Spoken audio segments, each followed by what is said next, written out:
سب سے زیادہ محروم کون ہے؟ بے عمل عالم. سب سے زیادہ عذاب سخت کس کو ہوگا؟ کہ بے عمل عالم کو. یہ بھی ہے. اس لیے بنی اسرائیل کے علماء ان کے حالات سنائے ہیں قرآن میں. بنی اسرائیل کے علماء کہ ان میں کیسا بگاڑ آیا اور کیسا انہوں نے دین کو بگاڑا. علماء بنی اسرائیل ان کی قباحتیں اور ان کی شرارتیں یہ قرآن شریف میں تفصیل سے ہے. سورہ بقرہ پڑھیں گے آپ, سورہ آل عمران پڑھیں گے, سورہ مائدہ پڑھیں گے.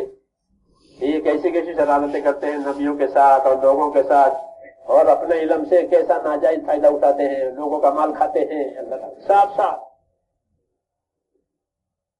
کہ ان کے علم میں ان کے دلوں کے فساد کا بڑا دخل ہے کہ ان کے دل جس علم کے ساتھ سخت ہو گئے, ڈرتے نہیں اللہ سے.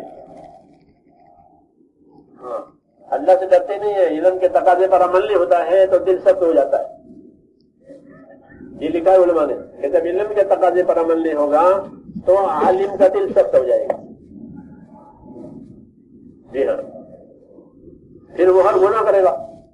جنت بنی اسرائیل کے علماء نے بڑا گناہ تو یہ کیا کہ اللہ کی کتابوں کو بدل دیا.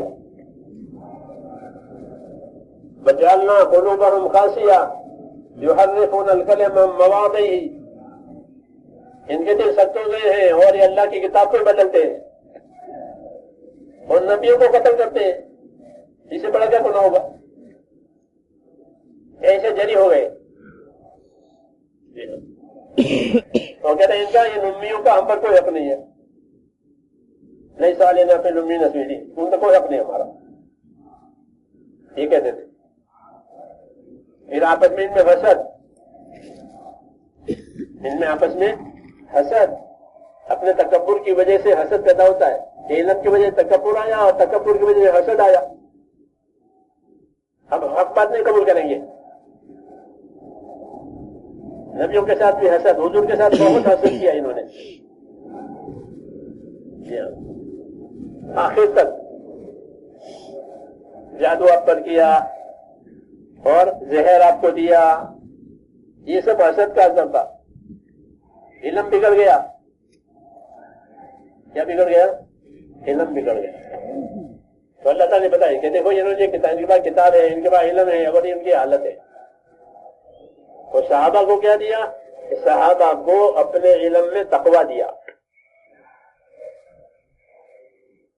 کیا دیا؟ یہ ان کی خصوصیت ہے کہ صحابہ کو علوم بھی ملے اور علوم کے ساتھ تقویٰ. ان کے ساتھ ان کے علوم میں فسق ہے. ان سے اللہ کہتے ہیں تمہارے اکثر فاسق ہے, تو ان کے علم میں فسق ملا ہے. ہاں, اور ہمارے صحابہ کے علم میں تقویٰ ملا ہے. وہی اصل ہے, علم تقوی کے ساتھ ہو تاکہ وہ اللہ کا حق ادا کرے, اللہ کی مخلوق کا حق ادا کرے, اپنے بارے میں ڈرتا رہے. تب اس علم کی برکتیں آئے گی. اللہ تعالیٰ اہل کتاب کو سمجھاتے تھے کہ اگر تم اپنے علم پر عمل کرو تو ہم تو تمہیں اوپر سے بھی برکت دیں, نیچے سے برکت دیں. لیکن انہوں نے ایسا کیا نہیں ہے, اس لیے معلوم ہو گئے اور دور ہو گئے. ہمیں یہ ڈرایا ہے تاکہ یہ علم ان برائیوں میں نہ لے جاوے جس میں وہ پڑھتے تھے, بلکہ ہمارا علم تقوی کے ساتھ ہے. چنانچہ ہمارے جتنے اکابر گزرے ہیں یہ سب تقوی والے ہیں, صحابہ کے بعد بھی. حضرت شیخ کی تو چھوٹی کتاب ہے اکابر کا تقویٰ. ہمارے بڑوں کو کتنا تقویٰ تھا, وہ کتنا اللہ سے ڈرتے تھے. اپنے بارے میں, اللہ کے بندوں کے حقوق کے بارے میں تقوی کے ساتھ. مولانا محمد یحییٰ صاحب رحمۃ اللہ علیہ سہارنپور میں حدیث کا درس دیتے تھے, مدرسے کی خدمت کرتے, پیسے نہیں لیتے تھے. کھانا گھر سے آتا تھا. اور مسجد میں پانی گرم کرنے کے لیے اس زمانے میں سقاوا بنا ہوا تھا, اس میں لکڑی جلا کر کے سردی کے زمانے میں پانی گرم ہوتا تھا وضو کرنے والوں کے لیے. پھر وہ آگ بجھ جاتی تھی, لیکن وہ راکھ جو ہے وہ گرم رہتی تھی, اوبل. تو اپنا کھانا وہاں سے آتے آتے ٹھنڈا ہو جاتا تھا, وہ راکھ پر گرم کرتے تھے, گرم راکھ پر. کہ ہاں گرم ہو گیا سالن, کہ میں نے راکھ اور کھانا گرم کیا ہے, یہ بھی مدرسے کا حق ہے. اس کے عوض میں مدرسے میں کوئی پیسے داخل کرا دیتے. کیوں کہ میں نے مدرسے کے راگ سے فائدہ اٹھایا ہے.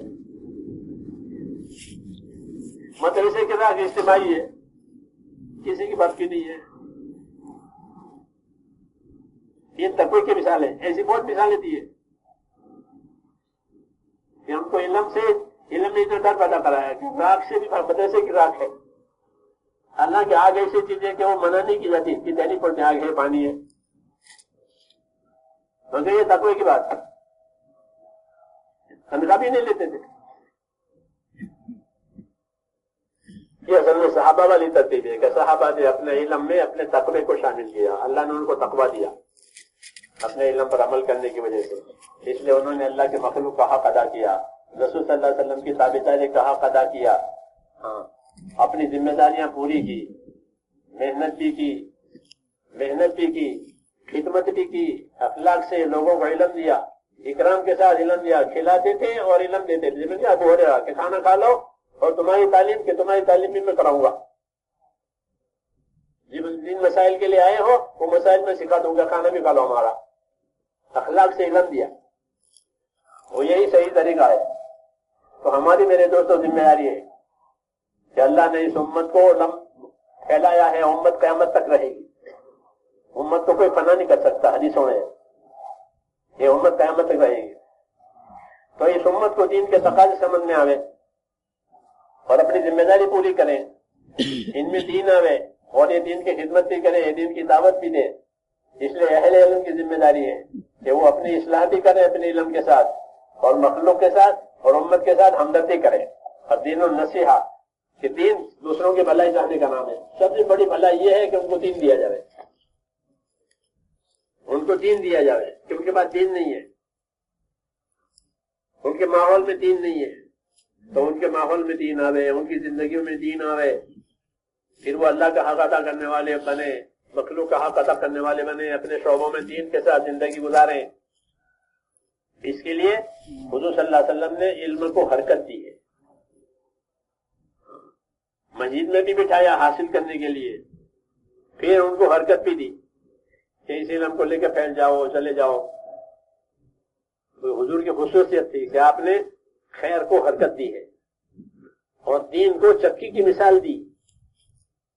دین کے چکے سے مشابہت رکھتا ہے حرکت, ثبات بھی ہے حرکت بھی ہے. چکے میں دونوں باتیں, نیچے کا پارٹ ثابت رہتا ہے, اوپر کا پارٹ حرکت میں رہتا ہے.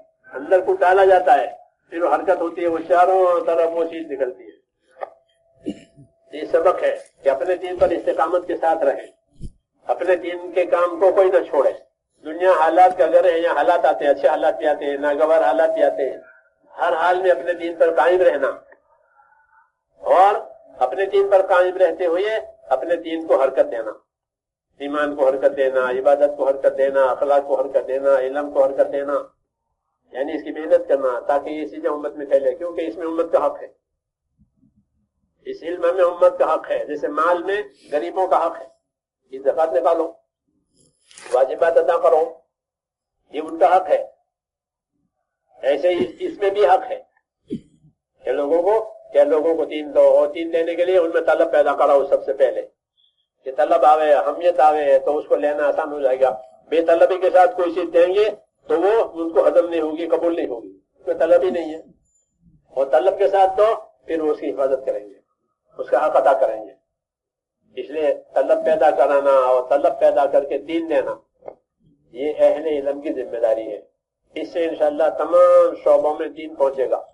جس سے اس کی مثالیں ظاہر ہو رہی ہے کہ ہم لوگ وہ مسائل پوچھتے ہیں جو عام طور پر نہیں پوچھے جاتے, مٹ گئے ہیں.